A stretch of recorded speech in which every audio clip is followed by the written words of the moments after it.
रंजीत सिंह साहब, मैं उनको आवाज देता हूँ, तो आप लोगों से मुखातिब हो और अपनी बात रखे। राणा रणजीत सिंह जिंदाबाद, राणा रणजीत सिंह जिंदाबाद, राणा रणजीत सिंह जिंदाबाद।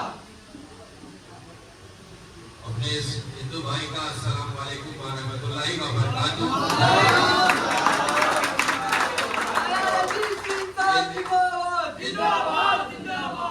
शब्दों का अर्थ जब एक हिंदू का बेटा समझाता है तो शायद ऐसे लोग जो हमारे समाज को तोड़ना चाहते हैं, जहर फैला करके बिखराना चाहते हैं, उनको सही मायने में जवाब मिलता है।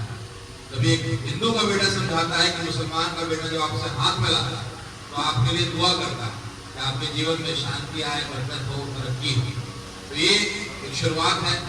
एक हिंदू होते हुए लोग कहते थे कि ये पार्टी कट्टर मुसलमानों की पार्टी, लेकिन मैं और बैरिस्टर साहब ने इस तरीके से ऑपरेशन सिंदूर में एक एक हिंदुओं का सीना चौड़ा किया है।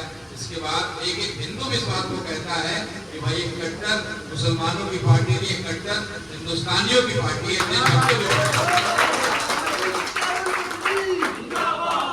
ये मेरे लिए बहुत गर्व का विषय है कि बैरिस्टर साहब ने खुद मेरे विधानसभा में ढाका में आकर के 6 महीने पहले किसी को उम्मीदवार घोषित किया, और वो भी एक हिंदू के बेटे को किया। तो निश्चित रूप से ये सम्मान, ये जिम्मेदारी, ये जवाबदेही जो मुझे मिली है, ये सब लोग दुआएं और जिस तरीके से लगातार मुंबई में हम लोग को सम्मान मिल रहा है। और मेरे खास करके बिहार के जो भाई, हम लोग एक नारा हमेशा बोलते थे और हमारे अतीक भाई ने उसको, उस नारे को बुलंद भी किया। बड़े बड़े लोग आए, पैसे वाले लोग आए, लेकिन उसको जो है अतीक भाई ने बहुत जमीनी लड़ाई को लड़ा। लोग महंगी गाड़ियों में घूमते थे, मेरे भाई जो है स्कूटी से घूमते थे। तो एक नारा जो है कि एक बिहारी 100 पे भारी, तो नारे को बुलंद किया हमारे अतीक भाई ने। और उसके साथ साथ मैं खुद एक बिहारी और हम लोग दूसरा नारा भी बुलंद करते हैं, खास करके अपने महाराष्ट्र के भाइयों के लिए, एक बिहारी सबका आभारी।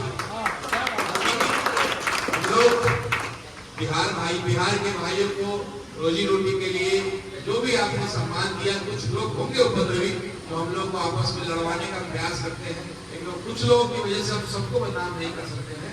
तो ये नारा जो हम लोग कहते हैं कि एक बिहारी सबका आभारी, और जय महाराष्ट्र, जय बिहार और जय हिंदुस्तान, हिंदुस्तान जिंदाबाद, हम लोग नारा बोलते हैं और आजीवन बोलते रहेंगे। आज आने का मकसद और इस इलाके में, और मैंने देखा कि मेरा भी पोस्टर महाराष्ट्र में लगा हुआ है, मुंबई जैसे शहर में लगा हुआ है। तो मेरे खास करके जो हिंदू भाई मुझे सुनते हैं, देखते हैं और इस बात को धीरे धीरे मानने भी लगे। तो मैं इस पार्टी से टिकट लिया, चुनाव लड़ा, तो दूर की छोड़िए, मेरी पत्नी से लेकर के, मेरे परिवार को लेकर के, मेरे दोस्त, हर व्यक्ति ने कहा कि भाई अपना करियर खराब कर दो। हमारे पिताजी 20 साल मंत्री रहे, सांसद रहे, और इतने बड़े सियासी परिवार से आकर के किस पार्टी में चले जा रहे हैं। तो आज उन लोगों को मैं जवाब दे रहा हूँ कि इस पार्टी ने जो सम्मान मुझे दिया है, इस पार्टी के कार्यकर्ताओं ने, कार्यकर्ता तो मैं कहता ही नहीं हूँ, इस पार्टी में कार्यकर्ता होते नहीं है, इस पार्टी में दीवाने होते। और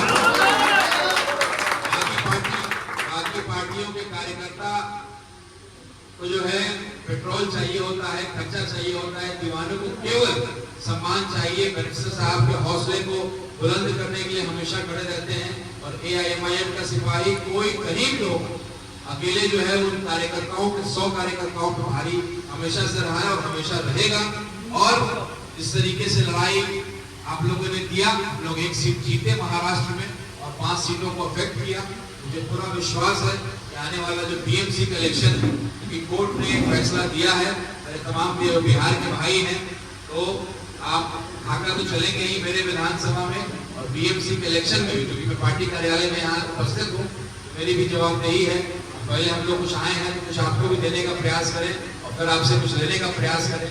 तो देने का प्रयास हम लोग पूरी तरीके से करेंगे। जो मेरे बिहार के भाई, आप वोटर हो ना हो, लेकिन AIMIM का जो भी कैंडिडेट BMC में खड़ा हो, हम लोग को बढ़ चढ़ करके उसमें हिस्सा लेना है।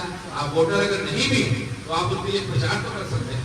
आप दुकान में हैं, कारखाने में हैं, कहीं पे भी चाय पी रहे हैं, कहीं भी जा रहे हैं, तो आप AIMIM की बात को रख सकते हैं, बैरिस्टर साहब की बात को रख सकते हैं, इम्तियाज जलील साहब की बात को रख सकते हैं, महाराष्ट्र में AIMIM क्या कर सकता है इसकी बात को रख सकते हैं।